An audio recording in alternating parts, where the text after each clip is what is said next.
சமூக நீதி என்ற போர்வையில் திருமாவளவன் துரோகம் செய்துவிட்டார் என பாமக செயல் தலைவர் அன்புமணி ராமதாஸ் பரபரப்பு குற்றச்சாட்டை முன்வைத்துள்ளார்.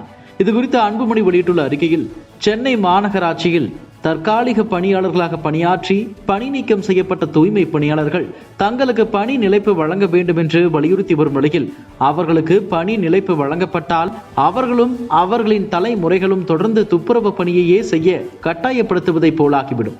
எனவே அவர்களுக்கு பணி நிலைப்பு வழங்கக்கூடாது என்று சில தலைவர்களால் புதிய யோசனைகள் தெரிவிக்கப்பட்டுள்ளன. அவை சொல்லப்பட்ட காலமும் சூழலும் ஐயத்தை ஏற்படுத்துகின்றன. தமிழ்நாட்டில் எந்த ஒரு தொழிலும் ஒரு சமூகத்தினரால் மட்டுமே செய்யப்படுவதாக இருக்கக்கூடாது. எல்லா தொழிலும் எல்லா சமூகத்தினராலும் செய்யப்பட வேண்டும் என்பதுதான் பாட்டாளி மக்கள் கட்சியின் நிலைப்பாடு ஆகும்.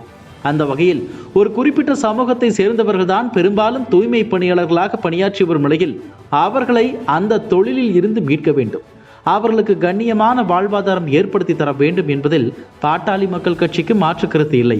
ஆனால் பணி நிலைப்பு உள்ளிட்ட கோரிக்கைகளை வலியுறுத்தி தூய்மை பணியாளர்கள் 12 நாட்களாக போராட்டம் நடத்தி கொண்டிருந்த போது முன்வைக்கப்படாத இந்த யோசனைகள் தூய்மை பணியாளர்களின் இந்த கோரிக்கையை நிராகரித்ததுடன் அவர்களின் மீது அடக்குமுறையையும் கட்டவிழ்த்து விட்டதால் தமிழ்நாடு அரசின் மீது ஒட்டுமொத்த தமிழகமும் கோபத்தில் இருக்கும் நிலையில் எழுப்பப்படுவதுதான் வினோதமாக உள்ளது. மக்களின் கோபத்திலிருந்து அரசை காப்பாற்றுவதற்காக இந்த யோசனைகள் முன்வைக்கப்படுகின்றனவோ என்ற ஐயம் எழுவதை தவிர்க்க முடியவில்லை. தூய்மை பணிகளை தொடர்ந்து மேற்கொள்வது பணியாளர்களின் நுரையீரலை பாதிக்கும் என்பது மட்டுமின்றி அது கண்ணியமான வாழ்க்கைக்கும் வழிவகுக்காது. அதனால் அவர்கள் தொடர்ந்து தூய்மை பணி செய்ய அனுமதிக்கப்படக்கூடாது. ஆனால் அதற்கு முன்பாக தூய்மை பணியில் இருந்து மீட்கப்படும் பணியாளர்களுக்காக என்னென்ன மாற்றுப் பணிகள் வழங்கப்பட உள்ளன என்பதை அரசு வரையறுக்க வேண்டும்.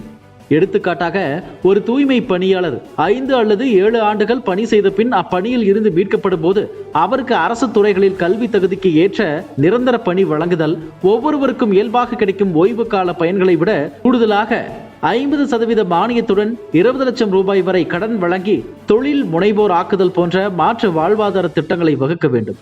அதை செய்யாமல் தூய்மை பணியாளர்களை பணி நிலைப்பு செய்யக்கூடாது என்று கூறுவது அவர்களை அரசும் தனியார் நிறுவனங்களும் சுரண்டுவதற்கு துணை போவதாகவே அமையும். தூய்மை பணியாளர்களுக்கு இத்தகைய மாற்று வாழ்வாதாரங்கள் வழங்கப்பட்டாலும் கூட அவர்கள் பணி செய்யும் காலத்தில் நிலையான பணியாளர்களுக்குரிய ஊதியம் மற்றும் பிற உரிமைகள் வழங்கப்பட வேண்டும். இது பற்றியெல்லாம் எதுவும் பேசாமல் தூய்மை பணியாளர்களுக்கு பணி நிலைப்பு வழங்கக்கூடாது என்று மட்டும் வலியுறுத்துவது அவர்களுக்கு இழைக்கப்படும் துரோகமாகும். சமூக நீதி என்ற பெயரில் தூய்மை பணியாளர்கள் சுரண்டப்படுவதற்கு எவரும் துணை போகக்கூடாது என்று வலியுறுத்துகிறேன் என்று குறிப்பிட்டுள்ளார். முன்னதாக திருமாவளவன் பேசிய கருத்திற்கு அன்புமணி மறைமுகமாக விமர்சிக்கப்பட்டுள்ளதாக இந்த விஷயம் பார்க்கப்படுகிறது.